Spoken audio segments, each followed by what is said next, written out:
ఈరోజు మేము మంత్రాలయం అయితే వచ్చామన్నమాట. శ్రీ గురు రాఘవేంద్ర స్వామి మఠం మంత్రాలయం. ఈరోజు మనం ఇక్కడికి రావడం అయితే జరిగింది. చాలామంది చేస్తున్న తప్పు ఏంటంటే డైరెక్ట్గా వెళ్ళి దర్శనం అయితే చేసుకుంటున్నారు. కాదండి, దర్శనం చేసుకుని వచ్చి ఇక్కడ ప్రసాదాలు కూడా తీసుకుంటున్నారు. క్యూ ఎక్కువ అవుతుందని. మీరు చేయవలసిన పని ఏంటంటే టెంపుల్లో మఠానికి వెళ్ళి దర్శనం చేసుకునే ముందర మీరు అమ్మవారి దర్శనం అయితే చేసుకొని లోపలికైతే వెళ్ళాలి. మంచాలమ్మ తల్లి దర్శనం అయితే చేసుకోవాలి. మంచాలమ్మ తల్లి ఇక్కడ గుడివైపు ఇటు సైడ్ అయితే కనిపిస్తుంది కదా, చూడండి. ఇక్కడికైతే వెళ్ళి అమ్మవారిని దర్శనం చేసుకొని లోపలికైతే వెళ్ళి మఠంలో స్వామివారిని చూసుకొని బయటికి వచ్చిన తర్వాత మనకు మ్యూజియం అయితే ఉంటుంది. మ్యూజియం కాడి నుంచి కొంచెం స్ట్రైట్ వస్తే ఇక్కడ టెంకాయలు కొట్టే ప్లేస్ అయితే ఉంటుంది. టెంకాయలు ఎలాంటి పరిస్థితుల్లోనూ లోపల అయితే కొట్టరండి, బయట కొట్టేది. మీరు ఇట్లా డైరెక్ట్గా వెళ్తే తుంగభద్ర నది తీరం వరకు వస్తుంది. ఒక్కోసారి ఇక్కడ క్లోజ్ ఉంటుంది. సో మనం ఇక్కడి నుంచి అయితే వెళ్ళచ్చు. ఇక్కడ వచ్చేసి పార్కింగ్ ఏరియా కూడా ఇదే, అలాగే చిన్న షాపింగ్ ఏరియా కూడా ఉంటుంది. ఇక్కడ చూడండి ఎలా ఉందో లోపల సైడ్. ఇక్కడ కొంచెం పార్కింగ్ ఏరియా, అంటే మీరు ఎవరైనా వెహికల్తో వచ్చే వాళ్ళైతే ఇక్కడ డైరెక్ట్ ఇక్కడికి వచ్చేసి తుంగభద్ర నదికి అయితే వెళ్ళి స్నానాలు ఆచరించి లోపలికైతే రావచ్చు, ఎవరైనా స్నానాలు చేయాలి అనుకునేవారు.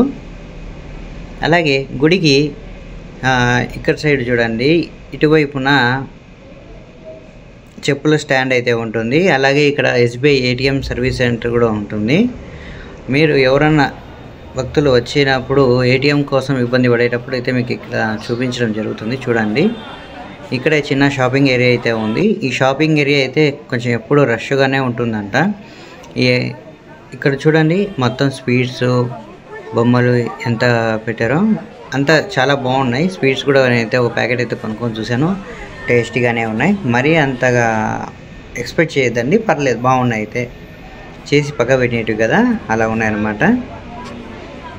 అలాగే ఇక్కడ హోటల్స్ కానీ షాపింగ్ తర్వాత షాపింగ్ ఏరియానే కాకుండా హోటల్స్ కూడా అక్కడే ఉన్నాయన్నమాట. మాకు దర్శనం అయిన తర్వాత మాకు ఇక్కడ బయట వచ్చిన వెంటనే ఆవులు అయితే ఎదురయ్యాయి. మా ఫ్రెండ్ని అయితే ప్రసాదానికి వెళ్ళమని చెప్పాను, వాడే వెళ్తా అన్నాడు. నేను వెళ్దామని లోపలనే సరే వెళ్ళి రారా అని చెప్పాను. వీడు మాత్రం ప్రసాదానికి రాకపోకుండా నన్ను అయితే బుక్ చేశాడు. ఇది మొయిలాగా చచ్చిపోతాను, ప్రసాదానికి వాడే పోతా అని చెప్పినాడు. సో వెళ్ళమని చెప్పినాను. లేదు అంత పక్క మోసం. మంత్రాలయం టైమింగ్స్ వచ్చేసి చెప్తా, రైట్ అండ్ వాచ్. ఈ మంత్రాలయం టైమింగ్స్ ఉదయం 6 నుండి మధ్యాహ్నం 2 గంటల వరకు, తిరిగి సాయంత్రం 4 గంటల నుండి 8:30 వరకు నైట్ ఉంటుంది. ఇక్కడ నుంచి మేము దర్శనం చేసుకొని చుట్టూ ఉండే ప్రదేశాలు కూడా చూద్దామని బయలుదేరిపోయాం.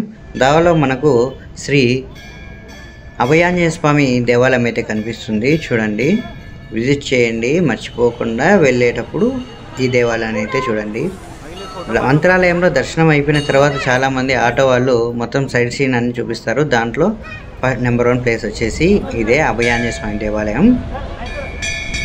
ఇక్కడ స్వామివారిని దర్శించుకొని మేము పంచముఖి ఆంజనేయ స్వామి దేవాలయానికి అయితే వెళ్తున్నాము. వెళ్తుండగా దావలో మాకు ఇక్కడ చెరుకు రసం బండి అయితే కనిపించింది. సరే వెళ్ళి తాగుదాం లేని డిసైడ్ అయిపోయాం. మాకు ఇక్కడ ఒక మోటార్ చాలా డిఫరెంట్గా కనిపించింది. చాలా వరకు నేనైతే చూడలేదు కాబట్టి నాకైతే డిఫరెంట్ అనిపించింది. మీకు ఎలా ఉంటుందో మరి నాకైతే తెలియదు.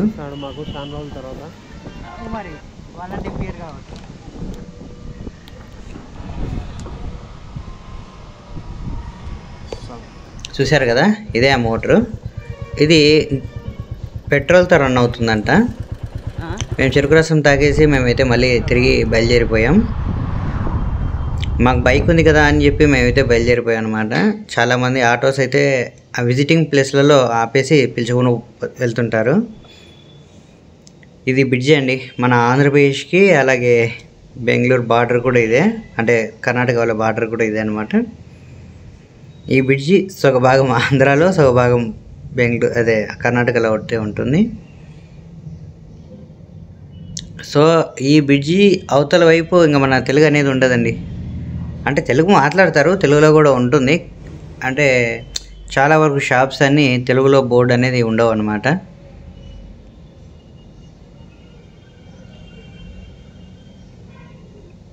చాలామంది మంత్రాలయం వచ్చిన వెంటనే దర్శనం చేసుకొని ఇట్లా వెహికల్స్ అయితే లేకుండా ఉంటే మీ దగ్గర జస్ట్ పక్కనే రెడీగా ఉంటారండి ఆటో వాళ్ళు రెడీగా.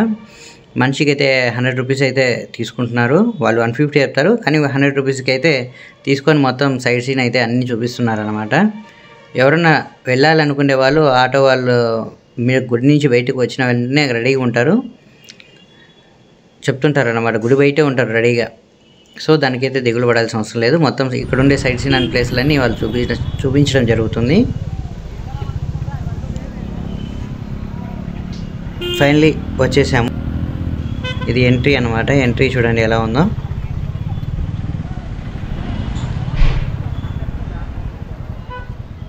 ఇక్కడ టోల్ గేట్ ఉందని ఎక్స్పెక్ట్ చేసాము కానీ ఎలాంటి టోల్ గేట్ అయితే లేదు, అంటే టోల్స్ లేవు అన్నమాట.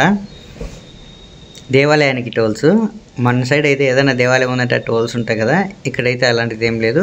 హ్యాపీగా వెళ్ళి పార్కింగ్ అయితే చేసుకోవచ్చు.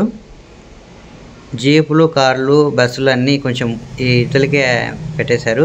బైకులు అలాంటివి మాత్రం లోపలికి అయితే తీసుకుని వెళ్తున్నారు అనమాట.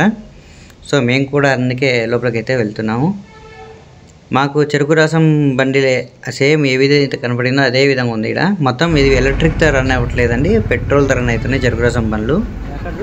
ఫైనలీ మేమైతే ఆంజనేయ దేవాలయం మేము ఫైనలీ పంచముఖి ఆంజనేయ స్వామి దేవాలయానికి అయితే వచ్చేసాము. లోపల అయితే కెమెరా అలో లేదు. పంచముఖి ఆంజనేయ స్వామి దేవాలయంలో మనకి ఇటువైపున ఒక చిన్న గుడి కట్టారు కదా, అది ఏంటి అంటే హనుమంతుని యొక్క పాదుకలు ఇవి.